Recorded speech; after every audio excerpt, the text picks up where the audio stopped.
حبايبته، ازيكم يا احلى اخوات واحلى متابعين في الدنيا كلها؟ يا رب تكونوا بخير.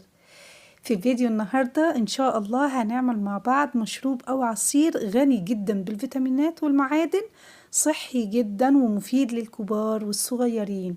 قبل ما نبدأ الفيديو بتاعنا هنصلي على الرسول صلى الله عليه وسلم. اللهم صل وسلم وبارك عليك يا سيدي يا رسول الله.